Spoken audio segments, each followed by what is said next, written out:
Hello, everyone. Rob Guest from football.london here, and welcome to the latest episode of Gold Guest Talk Tottenham, sponsored by NordVPN. Joining me today, it's Lee Wilmot. How are you?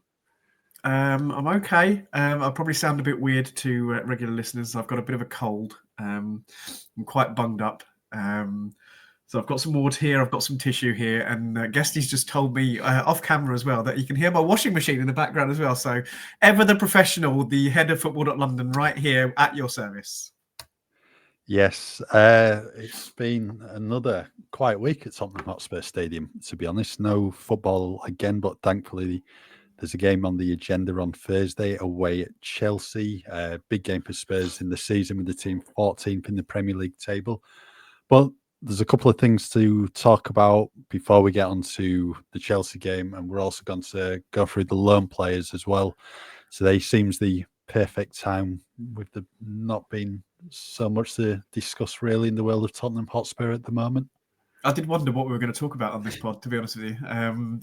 Ali's not here. We could talk about what a wonderful time Ali's having on holiday, judging by his Instagram. But yeah, it's very, very quiet again. But thankfully, there's football on the horizon. Given the way Spurs have been playing this season, I've quite enjoyed the last 2 weeks without them, if I'm honest with you. But I am looking forward to football, but I'm not looking forward to it being Stamford Bridge the first game back. Obviously, we'll chat about that later. But the record there is not great, and Spurs fans never enjoy going to Stamford Bridge. But yeah, two and a half weeks almost without football. So yeah, let's hopefully get back on the horse and enjoy it. Although come 10 o'clock on Thursday, we might be thinking let's go back to having 2.5 weeks off, shall we? Yeah, so that's one London derby, and there's another London derby to look forward to, but this time that's at the end of July. Tottenham have today announced a pre-season friendly against Arsenal in Hong Kong. It's taking place at the Kai Tak Stadium on Thursday, July the 31st. 50,000-seat stadium, just opened this month, looks really impressive, and it's going to be the first time the North London derby is played outside of the UK. We've had a North London derby in pre-season. That was, I think, probably about 4 years ago now. I think it was Nuno's first summer in charge when he was appointed at the helm. But yeah, this is the only thing we've got from Spurs about pre-season at the moment. There's been no other confirmation about where they'll be playing, but you'd assume they are going to be playing in Asia again. That was the case last summer in South Korea and Japan. Year before that, they were in Australia, and then I think it was South Korea again. Thoughts then? A North London derby outside of the UK? Bit strange. It is, yeah. It's going to be a bit strange, isn't it? But it's the modern world, isn't it? Taking teams across the world for matches. Thankfully, we haven't ever had that 39th game that people started talking about years ago. But yeah, as you said there, it's been very strange. We're trying to think about what happened last year because this has kind of been announced out of nowhere, really, that there's going to be a North London derby in Hong Kong when we don't even know yet.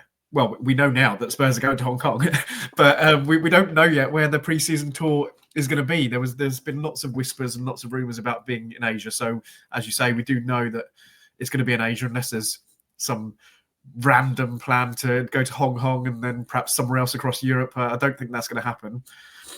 They did randomly go to Australia at the end of last season, though, for a one-off game. So who knows? That's very true. Yeah. Well, should we open a book on the random place Spurs could go after Hong Kong? Yeah. I mean, they've not been to the United States for years, pre-COVID, really. No, that's true. I think probably 2018 was the last time they were there. I think people are going to avoid the States this year, aren't they?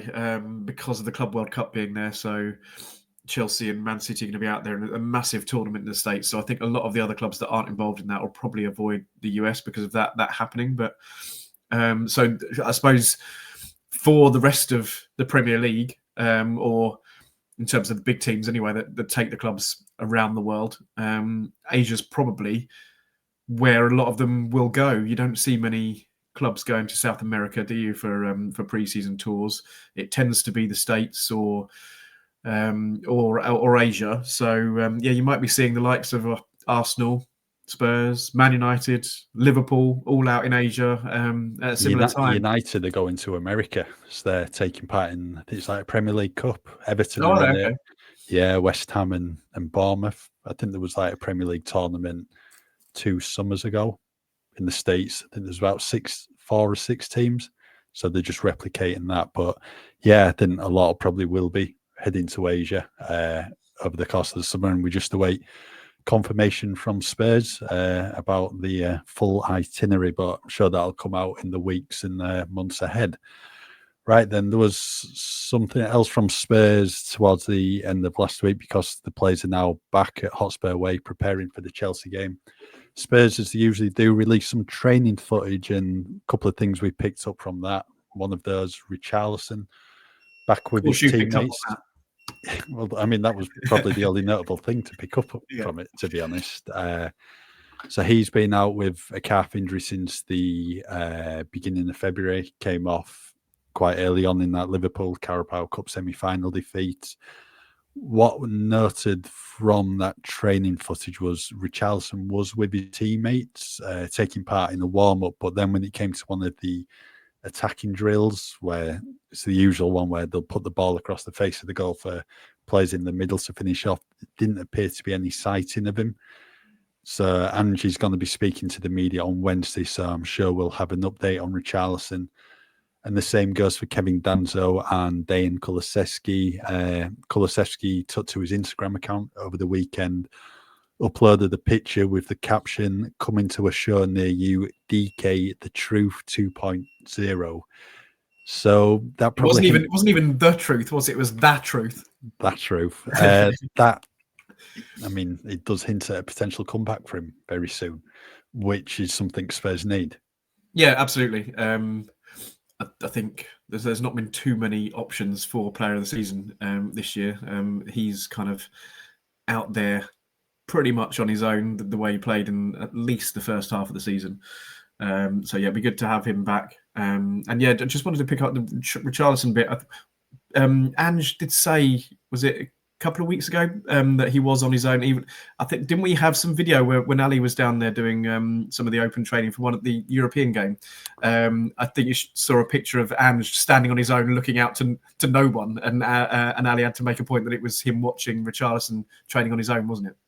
It was, yeah. I think that was ahead of the AZ game. I can't remember if it was the away one or the home one. Probably was the home one, to be honest. But yeah, it's been almost 2 months now since he's been out injured. So that's surely enough time for him to get back to full fitness. And I think just to have him as an option on the bench is going to be a good thing for Spurs, because they're going to need someone to, come on and try change the game at times, given the way the results have gone. Just hopefully there's some positive news on Kevin Danzo as well, just for an extra centre-back option. But with Mickey van der Ven not being part of the Netherlands squad for the UEFA Nations League games against Spain, he's had a couple of weeks to work on his fitness. Since he's come back from injury, Ange's been managing his minutes. But you'd think now, good 2-week period, he should be able to start against Chelsea and hopefully play consecutive games, because him and Christian Romero have been a big miss this season. I think that was clear to see even in the games when they've come off, that Spurs have then struggled. So, yeah, fingers crossed both will be able to play 90 minutes consecutively in the games coming up. Yeah, I just wonder if, like with Richarlison, I wonder if it's the case of too many false dawns. Kind of always seems to come back from injury and then isn't available. Kind of little niggles. So probably been a little bit more careful than perhaps many fans would like. Trying to get him back into action. But yeah, Mickey van der Ven, Christian Romero. That's the big hope, isn't it?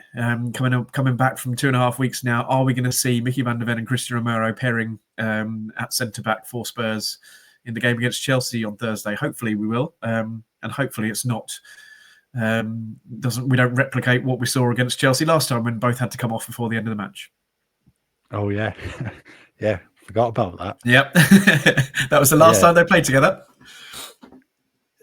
They played against AZ though, didn't they? They both started. Oh, sorry, yes, in the Premier League where they both started. Yeah, the 4-3 defeat against Chelsea, and yes, we will come on to the Chelsea game towards the end of the show, but Ange's lost all 3 games against Chelsea so far. So 4th time lucky would go down well. They've all been mental games as well, I think, haven't they? Yeah, probably just apart from the 2-0 defeat at Stamford Bridge last season. Yeah, it's 2-0. That's right, the home games have been crazy. Yeah. Which is not exactly what you want, but yeah. That's what Ange wants. I think you'd rather just have 3 points. Yeah, true, yeah. Right, we'll talk about the loan players now anyway, because it was, let's say, good weekend for a couple of them. Yang Min-hyuk scoring his first goal for QPR. Bit of a bittersweet afternoon, I suppose, for Yang. QPR losing 3-1 at Stoke. Stoke have been struggling this season. QPR are in a bit of a rut at the moment, really bad form. But Yang, who was on the bench, came on at half-time. Appears to have made an impact and scored a really good goal from the edge of the box across Victor Johansson. But case of too little, too late. But I think Yang, on the back of some good performances, now getting that first QPR goal, you'd think he's in a good position to start this coming weekend against Cardiff. Yeah, if he can end the season well and take that kind of that form and confidence into the kind of his first full season with Spurs next year, it'd be great to see, because he's a young lad coming from South Korea. Clearly, it's going to take time for him to adapt to the English game. Clearly, wasn't ready to be part of the kind of the first team at Spurs. So, some good experience at QPR. He's got some good minutes over there, and by all accounts, played pretty well when he's been on the pitch as well. And great to see him on the score sheet. So high hopes for what he can bring to the team next year. And talking about pre-season at the start of the podcast, Yang is someone who probably will get a chance in the summer to try and make his case and hopefully, work his way into Ange Postecoglou's plans, or if it isn't going to be Ange, a new manager. I mean, the experience at QPR have done him the world of good, and I think there's probably about 7 games left for them in the Championship this season. Playoffs are too far away for them. Not too far off the relegation zone, to be honest, at the moment. I think they've got a bit of a decent cushion, but given their results in the past 5 games where they've not been winning, they potentially could get dragged into it. But Yang, carries on the way he is doing at the moment. You'd like to think he does start against Cardiff and the goals may start to flow for him. Someone else who's on the score sheet the weekend, Alfie Dorrington for Aberdeen. He's had a bit of a difficult time at Aberdeen, really, in terms of a lack of regular starts. Started against St Johnstone prior to the international break, was back in the team against Motherwell on Saturday. Motherwell took the lead at Pittodrie after 5 minutes, but Alfie Dorrington on the score sheet about 10 minutes later with a lovely strike inside the penalty box. Ball just dropped to him and he's just hit it into the top corner of the net. And that's something we like to see, the Tottenham players making an impact on loan, and especially for someone who maybe the minutes just haven't been there for him. That's something which will give him a big lift.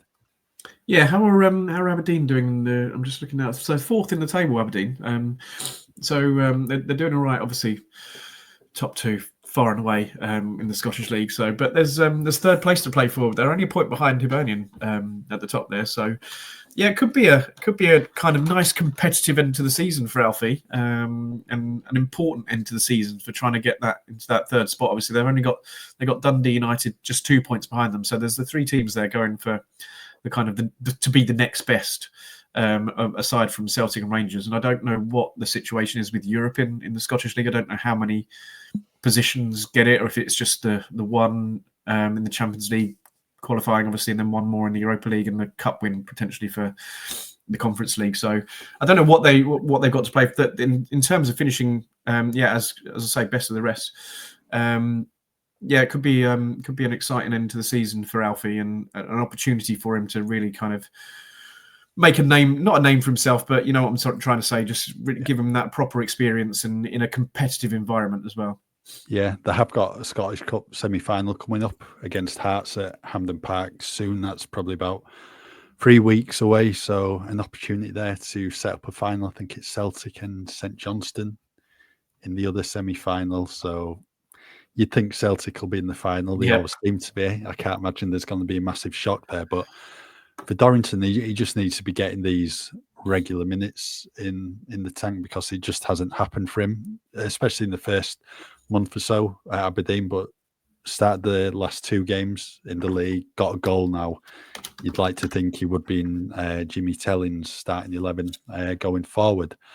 Someone who has found minutes really hard to come by of late is Will Lancashire at West Brom. He went to the Hawthorns. I think a lot were tipping him to do really well in the Championship, given how well he did for Tottenham's academy side last season. Scored against Galatasaray for the senior side in the Europa League at the start of November, and I think there was just a transfer right at the end of the window, which probably hasn't worked in his favour, and that was West Brom signing Adam Armstrong on loan from Southampton. Armstrong, proven Championship goal scorer, done it for Blackburn, done it for Southampton, years gone by. He's now West Brom player for the remainder of the season, and obviously he comes in and he just goes first choice in Tony Mowbray's team. That's really limited Lancashire's minutes in the process. He got 5 minutes off the bench at Norwich on Saturday, a game they lost 1-0. I think he got 4 minutes the previous game. So it's not a lot of time at all. To be honest, it's not even really enough time to get up to the speed of the game, because by the time you do, the full-time whistle's going. Exactly, yeah. You kind of... they're one of those, aren't they? Kind of wind the game down, substitutes with 4 and 5 minutes to go. And yeah, it's really disappointing for him because, as you say, he was knocking on the door at Spurs when the injuries were there and opportunities in the Europa League group stages. And yeah, to see someone like Adam Armstrong come in as well, it just must be demoralising for you when you've made that move on loan to think, I can really kind of knuckle down here, get some good minutes in the Championship for a reasonably high-flying West Brom side as well. Proper. It's a proper good league, the Championship, and they've got something to play for. So to see someone of Adam Armstrong's calibre come in must have been really, really hard for him to take. And yeah, he's not getting the minutes that he needs, but he's still got plenty of time on his side. Yeah, I think West Brom have 7 games left. They're in 6 at the moment, the final playoff place, potentially another 3 games to come. He just needs that moment, just hopefully can get on the score sheet, which then in turn could lead to extra minutes. But going on the past few appearances, it's literally 4 or 5 minutes here and there, and that's unfortunately not enough time for him to have a really big say on the game. But yeah, fingers crossed there will be a big moment coming up for him soon before he returns to Tottenham in the summer. Manor Solomon, he's doing really well at Leeds. Had a bit of an off day in Saturday's 2-2 draw against Swansea, result which maybe could have a big say on the promotion race come the end of the season, because Burnley, I think, are level on points with Leeds now in the push for a return to the Premier League. Solomon's been fantastic at Leeds this season, contributed with goals and assists, and he's going to be a big, big player for them come the end of the season. And if Leeds can return to the Premier League, they're going to want to buy him on a permanent basis. Yeah, he has been excellent. We have an editors call every morning where we speak to the editors around the network, and our editor in Leeds suggested that Solomon needs a bit of a rest now because at the weekend he was, I think you've written it in your loan roundup that's gone out on the site today, he was sloppy, and yeah, the editor in Leeds suggested he'd become more like Spurs have been for this season and needed a rest now. It wasn't very good, so. But yeah, that's not to take away how good he has been this season. Perhaps he was just part of a Leeds side that just had a bad day at the office at the weekend. But yeah, it'll be interesting to see what happens with him at the end of the season, because the players Spurs have got available when they're all fit, you do wonder if he's got them with Wilson Odobert, particularly proving to be a really, really astute piece of business by Spurs. You do wonder what sort of future Manor Solomon has there. And yeah, if Leeds go up, then I'm sure they would like to buy him permanently. I think whether Leeds go up or not, there's going to be plenty of interest there in Solomon this summer after a really good season, and a much needed one for him, really, because he suffered with injuries at Tottenham I can't remember how many games he was limited to. I think he might have played 6 games at the beginning of the season. Then the injuries happened. Year before that at Fulham, season was curtailed probably around the halfway stage. But he's had a year now where he's just playing consecutive football week in, week out, and he is making an impact in the Premier League. And like you said, it's going to be interesting to see what happens with him come the end of the season. And I think the same also probably applies to Ashley Phillips, who's in the Championship with Stoke City at the moment. He's a regular in the team. Obviously came up against Yang, a Tottenham teammate, someone who he's not seen because Yang joined the club in January. But for Phillips, I think his appearance against QPR, played the full 90 minutes. That was his 15th consecutive full game for Stoke in the Championship. He's just a regular in Mark Robins' side. And again, he's, like you say, a player coming back to Spurs. There's a number of players ahead of him in the pecking order. So does he maybe go out for a 3rd season on loan? He's one of those. And if you're going out for a 3rd season on loan, when are you actually going to get a chance at Spurs? True. And remember, he was one we were talking about last. When was it? When we had the injury problems, and there was a debate as to whether he was going to be thrown in at 17 or 18, or however old he was. I think that was at Wolves away November 23 when Romero, I think, was suspended. Van der Ven came off against Chelsea. Yeah, it was in the weeks after that when you're thinking Ashley Phillips is going to get his chance, but still not to make his senior debut for Spurs. No, he hasn't. No. Another interesting. You can say the same about a lot of the loan players, and it's going to be interesting to see what happens with them in the summer. They've got a pre-season to kind of show what they're capable of. And yeah, it's as you say, it's been a good loan for him at Stoke. I think he's got plenty of minutes. So yeah, watch this space as to whether he can actually make an impact with Spurs, I think. Yep. We're probably about halfway through the loan players now, because there's a number out on loan from Tottenham Hotspur Stadium this season, and I think we're about halfway through the podcast as well. So it's time to talk about the benefits of using NordVPN, something I'm sure Ali's using abroad to watch EastEnders and whatever he watches on telly. EastEnders, Scott, he'll have you for that if he comes back and listens to this podcast back. He won't appreciate that. It'll be his movies, won't it? I don't know if he's done any movie reviews since he's been out there on his YouTube channel, but there we go. I'll apologise to Nord right now if this doesn't sound particularly good given my cold, but NordVPN is a great service to use, so just get past me not sounding good and just focus on the words that Nord are good.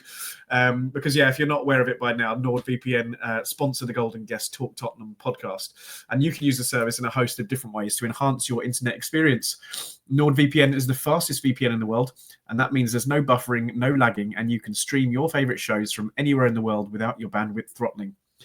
You can use Nord to set your device to thinking it's back in the UK and just watch those programs as normal, which I'm sure Ali is doing.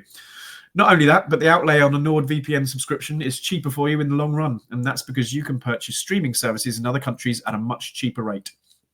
So, for example, you can change your virtual location to the USA and maybe book flights from there or any other country you want to book flights from. Security-wise too, it's a great system for pretty much going as far as you possibly can to stop people stealing things off your device if you connect to a public Wi-Fi too. There's a whole host of other benefits from signing up to NordVPN, so why not give it a go? To get the best discount off your NordVPN plan, go to nordvpn.com/goldguest. Our link will also give you 4 extra months on the 2-year plan. There's no risk with Nord's 30-day money-back guarantee, and the link is in the podcast episode description box. Since we're talking about Nord and changing our virtual location, we'll head to Spain then to talk about Brian Hill. Great segue. Girona and Alejo Veliza Espanyol. Brian Hill looks like season has come to an end. A couple of weeks ago, underwent surgery on his knee. With April coming tomorrow, limited games left in the season for Girona. That his season is done and dusted. Not a bad year for him. 4 goals and 3 assists, playing regularly in La Liga for Girona. will this be the summer he finally leaves Tottenham on a permanent basis?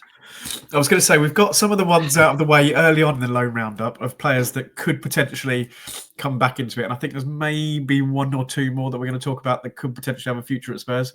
Otherwise, we're into players now like Brian Hill, who, just don't have a future. And I think will be leaving the club soon. As you say, his season's over with the injury now. And it's probably his Tottenham career over as well. You would have thought, I can't see him making his way back into Ange Postecoglou's plans at all. No, I can't. I think his future's in Spain. It's been clear to see when he's played in the Premier League. It just doesn't have, like the strength, I think, to play in the Premier League and that. But I think it's one of those where he needs the minutes to show that he can do, but they're just not coming his way. And whenever he has been back to Spain, with it being at Valencia, Sevilla, or now Girona, he's done really well. And I think that's where his future lies. And I suppose it'll be one of these in the future that once he does leave Tottenham, he'll be an absolute star in La Liga and for the Spanish national team, because he has been back in the Spanish national team this season, given his good form for Girona. Alejo Veliz, he's at Espanyol. It's a loan spell that's not gone to plan at all for him, really. He scored 4 goals this season. 3 of those came in the Copa del Rey, I think probably around October, November time. Got 1 goal in La Liga. That came in, I think, probably his 4th appearance for Espanyol. He's been in and out of the team. Did get 45 minutes in the tank at the weekend against Atletico Madrid. Came off the bench. He'll be hoping the start comes his way on Friday away at Rayo Vallecano. Espanyol, I think they're a couple of points away from the relegation zone, so they're going to be looking to avoid returning to the Segunda Division at the first time of asking, and they're going to need a hero, someone to step up to the plate and score those goals, and maybe he's going to be Veliz if he can get some game time in the tank. You're stretching there a little bit, aren't you? hoping Veliz might go and do it. I was just, there goes my laptop. I was just looking actually to see how old he was. He's only 21 still. He's just one of those. When he came in, I thought his stature and his frame was suited to the Premier League. He's a big, strong lad, and that's what you want from kind of your strikers in the Premier League, don't you? If you kind of go back in the day, and you've still got them now in the shape of Erling Haaland's a big lad, and Harry Kane was no slouch, was he, when it came to kind of being strong and up against opponents. So I felt like he could do it in the Premier League. So yeah, maybe there is a little bit of hope that he could come back and have an opportunity and do something in the Premier League, because I think as I think he is he's built for it, but yeah, it's not worked out for him so far. And if he can be a hero, then good on him. But the way it's gone so far, you wouldn't expect it, would you? Oh, funny thing is, if he didn't go out and learn, he probably would have got a decent amount of minutes, because go back to mid-January when Dominic Solanke picked up an injury. Spurs lacked, a powerful striker up there who can hold the ball up and play off him. Veliz probably can do that. And then the season before, when he went to Sevilla, Spurs were lacking a striker in the final few months of the season. And again, if he stayed, he might have played a lot more, because at Sevilla, I think it was just 6 games in total he played. He's needed a season where he can go and play regularly and score, and that's just not worked for him. So again, he's one of these coming back to Spurs in the summer, and it's going to be a pivotal few months for him, because go back to last pre-season, he went on the tour of Japan and South Korea. For the 3 games, didn't even play, because the likes of Will Lancashire jumped ahead of him in the pecking order, because he scored Hearts. I think he scored out in Asia as well. So yeah, you just don't know where his game time's going to come from, even if he does come back in the summer. No. Right. We'll move across to Belgium now. Alfie Devine and Luka Vuskovic in action in the Belgian league. It actually splits into 3 at the end of the regular season. So Westerlo finished 9th out of 16 teams they're involved in. I think it's the Conference League playoffs, the fight for a European place. Devine has come back from a hamstring injury recently. He came off the bench to play against Dender at the weekend, got 45 minutes. Luka Vuskovic played 80-odd minutes.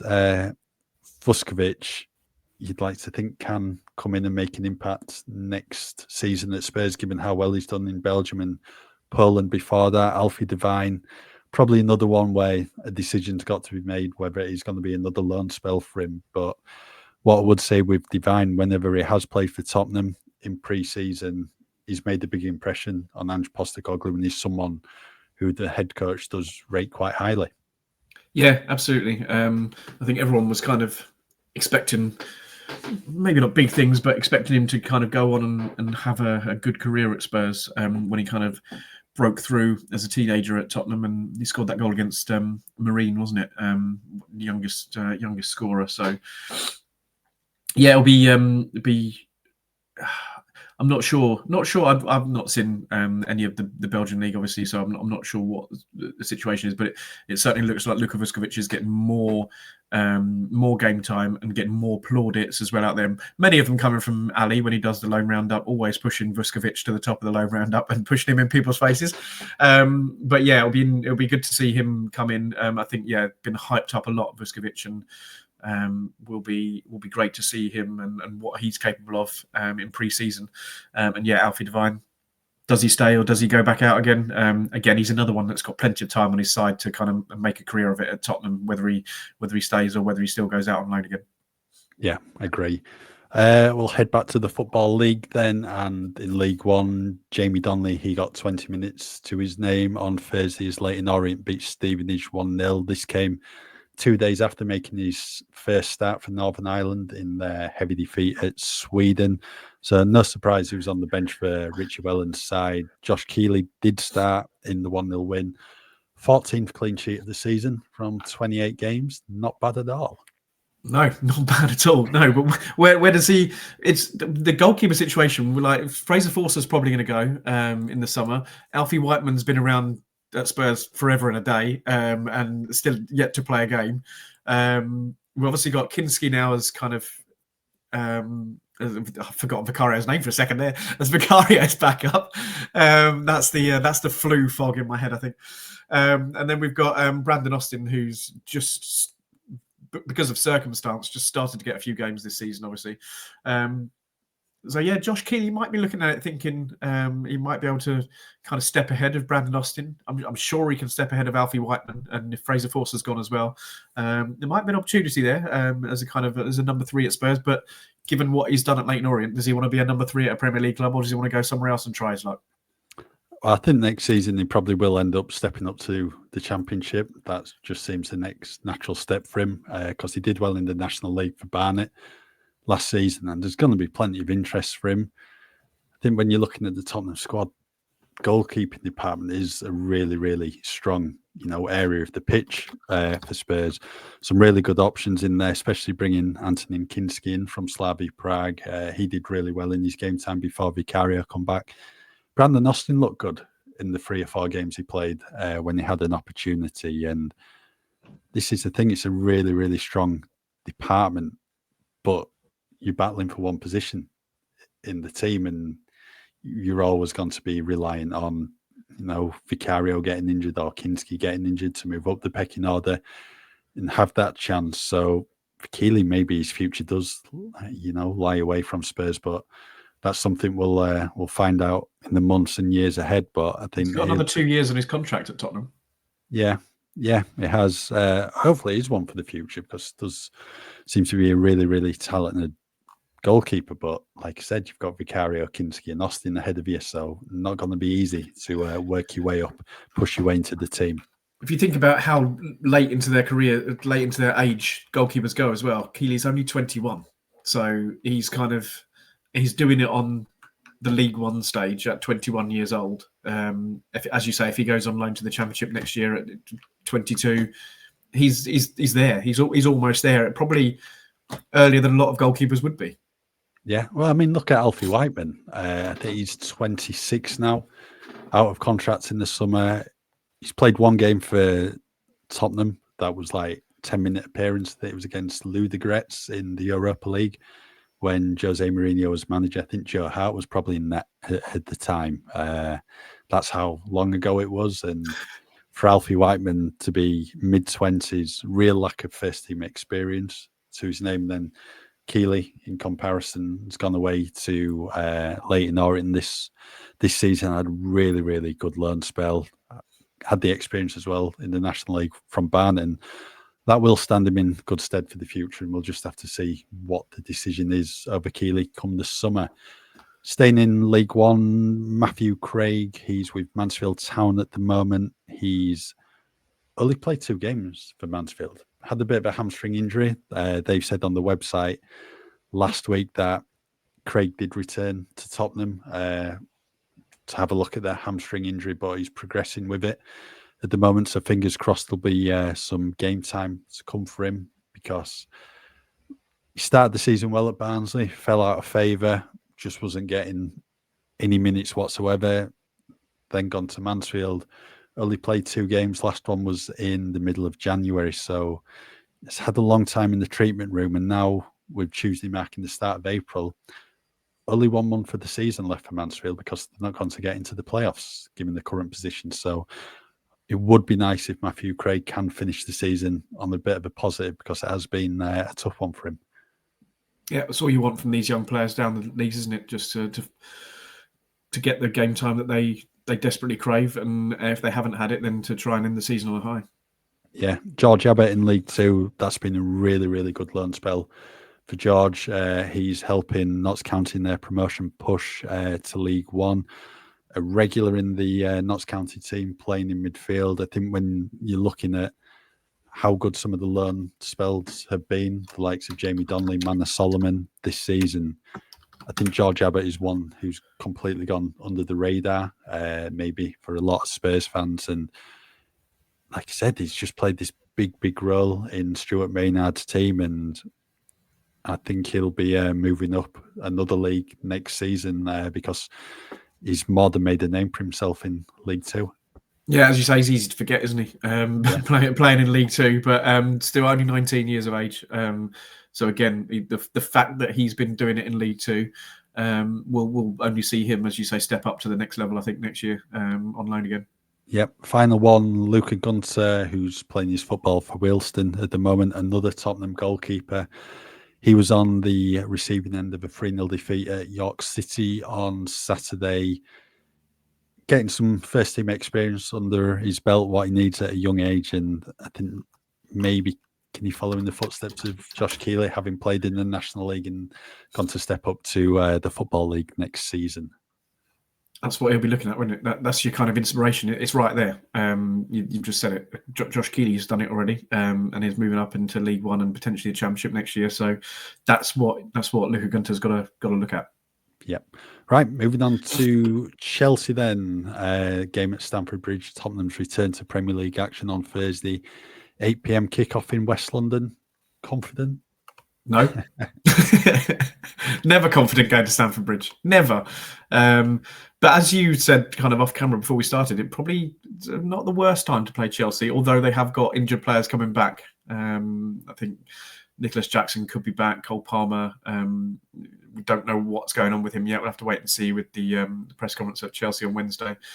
And like Spurs with Romero, the game on Thursday helps the likes of Moises Caicedo and Enzo Fernandez get back up to speed a whole week after playing on international duty, compared to normally just 2 days potentially. So it'll be an interesting one to see what team news comes out of Enzo Maresca's press conference this week. But similarly for Ange, and with the likes of Mickey van der Ven and Christian Romero, as you say, potentially playing at centre back again. So we'll just have to wait and find out on this team news. But never confident going to Stamford Bridge.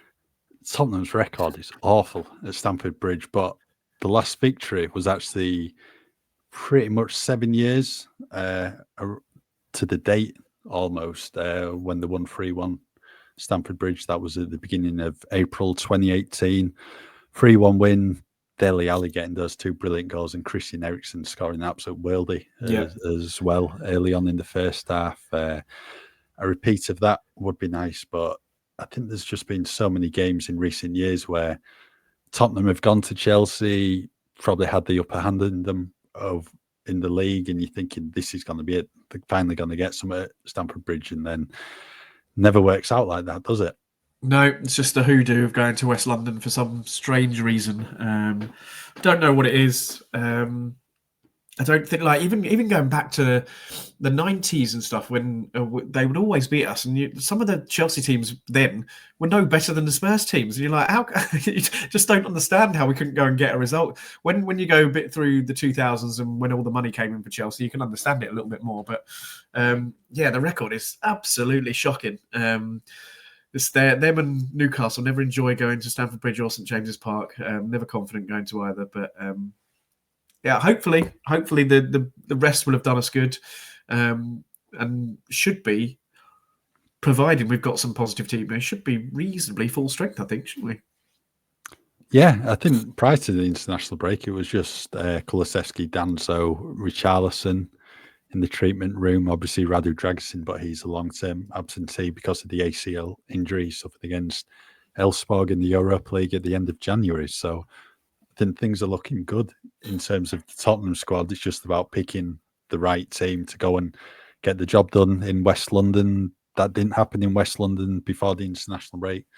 2-0 defeat at Fulham. Ange made a number of changes that game because that was 3 days after beating AZ Alkmaar 3-1 in the Europa League. What changes are you making then to the team from that day? Oh, Van de Ven comes in. Yeah. 100%. I think he has to start. I think probably, I'm just looking at the team here, I think I'd probably move Jed Spence across to the left and play Pedro Porro on the right. Would that be your back line? Yeah, I think so. Porro didn't play, did he, at Fulham? Unused substitute, so you'd imagine he comes back in, and I think Spence may have the upper hand over a Doggy at the moment in the left back position. That looks to be the case for the AZ Alkmaar game in the Europa League. And then, I think Mickey van der Ven has to come in because he's had a good 2 weeks to work on his fitness. And if he's not going to start this game, then when is he going to start? Yeah, exactly. And then if we look into the midfield against Fulham was Basuma, Gray and Bentancur. I think probably only one of those stays in there. I think Bergvall and Maddison probably come in with Bentancur keeping his place. That's probably what I would go with. But there's different options in the midfield, isn't there? Yeah, I think that's just been the case over the course of the season. There's always been quite a number of options there for Ange to pick from. I'm with you. I think it'd be only one of those keeps his place in the team from the Fulham game last time out, and that'll be Rodrigo Bentancur. But actually, Gray did okay on his, what was his first start in midfield for Spurs from the first minute. But Lucas Bergvall's importance to the team was clear to see at half-time. He was on the pitch, same with Son. Zanj made a double change, the exact same change he made a week earlier against Bournemouth. So I think Bergvall comes in, and then Basuma's played his way out of the team. And I think Maddison's absence from the team at Fulham was a big talking point because I don't think you needed to rest him 3 days after the Alkmaar game in the Europa League. So his creativity is going to be so important, especially if Decky's not in the place to play. But that'll all become clear on Wednesday when Ange speaks to the media. I take it you're making changes in attack as well. Yeah, I don't think Matisse Tell wasn't bad against Fulham. I think it was okay, but I don't think Brennan Johnson had a particularly good game against Fulham. So I'd be inclined. It just depends how you want to fit them in, doesn't it? Because Solanke plays up top, and then it's two people around him. I think Wilson Odobert has been excellent when he's played. So I think you have to give him a game. And then there's Son Heung-min, obviously, but you probably prefer to play both Son and Odobert off the left rather than pushing one of them out to the right. So don't know. If Decky's available, then I'll be playing Decky on the right and probably Son on the left with Odobert to come on as an impact sub, which would be harsh on Odobert, I think. But your club captain away at Chelsea probably starts, I think, doesn't he? So Yeah, I think that's the only one. I think I've got really bunged up again, haven't I? I think I'd probably like to have Son and if Decky's not available, Son and Odegaard, but whether one of them can play on the right, I don't know because we haven't seen it very often, either of them on the right. Yeah, I think Son comes in, he'll start from the left. I was having a look at his goal scoring record against Chelsea yesterday. I thought he scored like quite a few against them. He's only scored 3 goals against them. Has he? Only 3, yeah. Wow. First of those was in the Battle of the Bridge in 2016. The other one came at Wembley when he went on that bit of a mazy run, wasn't it, to score. And then the last one was in the reverse fixture back in December. Yeah, I thought he'd scored quite a few against them, but no. Get him out then. What am I talking about? Get him out. But yeah, I think Son starts on the left. I thought Tell was better from the left against Fulham because he struggled when he's played through the middle.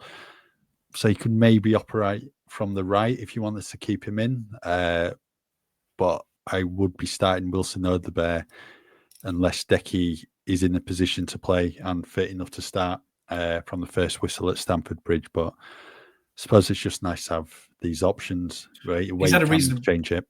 He's had a reasonably good international break with the 21s, Matisse Tell as well, hasn't he? But then so has Odegaard. So there are options. I think, as I say, Decky would be everyone's first choice to play in that position, which then makes you make a decision on Odegaard and Son, a difficult decision on Odegaard and Son. It's a difficult decision with Tell as well, as you say, because I think he was better on left, but I think Son or Odegaard will be the ones, probably the biggest decision that Ange has to make if Decky is fit. Yeah, agree. Right, we'll call that a day for today's latest episode of Gold Guest Talk Tottenham. We'll be back early next week to talk about the game at Chelsea. Hopefully some positive news to talk about from that game for a change, and then Southampton on Sunday, which you'd like to think is 3 points considering Saints' form this season. In the meantime, just keep with us at football.london for all your latest Tottenham news. To get the best discount off your NordVPN plan, go to nordvpn.com/goldguest. Our link will also give you 4 extra months on the 2-year plan. There's no risk with Nord's 30-day money-back guarantee. The link is in the podcast episode description box.